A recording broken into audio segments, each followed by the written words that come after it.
All right, welcome back. So over the next couple of videos, we're going to be talking about something called forward rates. Generally, a forward contract is an agreement to do something in the future. So a forward rate can be thought of as an interest rate that we settle today and agree to today, but that is applied in the future, as opposed to spot rates, which not only do we set today, but apply starting today. Right? So let's see what we mean. Let's first set some notation. Right? So the typical notation is I sub zero, I for interest rate. Sub zero means we're agreeing to this rate at time zero. And then in parentheses, t minus k to t. Those are the time periods for which this interest rate will be in force, right? It'll be in effect between times t minus k and t. Often we'll use t minus 1 and t, which can be described with the same kind of terms. One is the time t or t time forward rate. Notice it's referring to the ending time, not the beginning. So it's assumed that it's the 1 year prior to that time. Or the t minus 1 deferred time t interest rate. So time t interest rate, same as the previous statement, but we're using deferred as a way of saying we're not going to charge that interest until we start at time t minus 1. In addition, more generally, this L should be a K, by the way. You may see that I0 T minus K, comma T is described as the T minus K deferred K year interest rate. So the annual interest rate over the K years between times T minus K and T, not starting until time T minus K. If we don't say how this first part, then it's assumed that it's T minus 1. All right, so there's a lot of terms.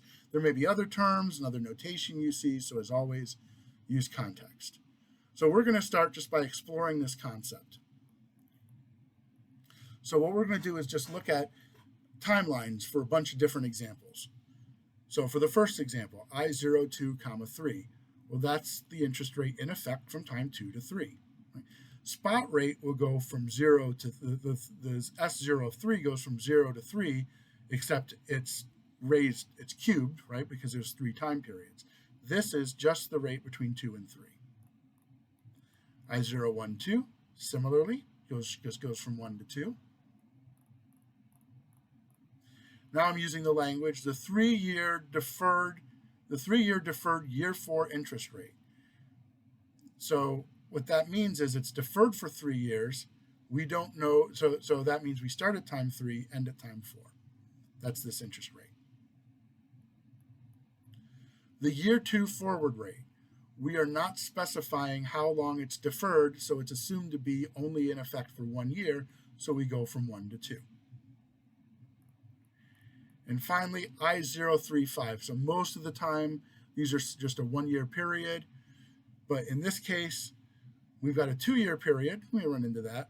So that means this interest rate is in effect. It's an annual rate in effect over the course of the years from 3 to 4 and 4 to 5. So now we're going to think about what this means given transactions or investment opportunities. What forward rates do these investment opportunities imply? And we're going to express our answer using standard notation. So our first example, we pay $946.59 in 3 years. We make that payment. And then in 4 years from now, not from when we pay it, but 4 years from today, we're repaid $1,000. So this is a zero coupon bond, basically. But the payment is in 3 years, repaid in 4 years. So this is a 1 year bond from times 3 to 4. So the interest rate is I sub 034, and we just calculate it like we would calculate any interest rate. 1,000 in this case just divided by 946.59, since it's only a 1 year bond, and we get an interest rate of 5.64%.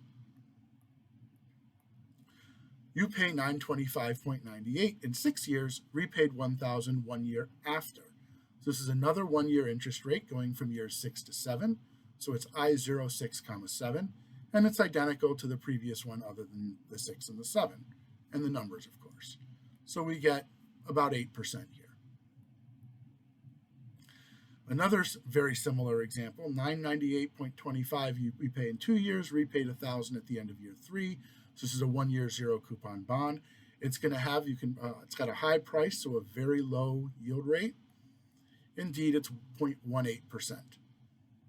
And it's from times 2 to 3.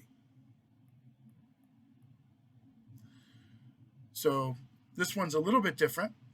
We pay $895.68 in 4 years, and we're repaid $1,000 in 7 years. So this means 3 years pass between when we make the payment and when we get our redemption in this zero coupon bond. So it's a 3-year zero coupon bond. So we're looking at the rate between years 4 and 7. Now, because that's over 3 years, dividing gives us what happens when we cube 1 plus the interest rate, right? Because of the 3-year gap. And so we get this answer when we divide, we take a third root, and we get 3.74%. So most of the time it's just 1 year. Occasionally you've got to it could be more years. The forward rate could be over multiple years. You just have to pay a little bit of attention to that.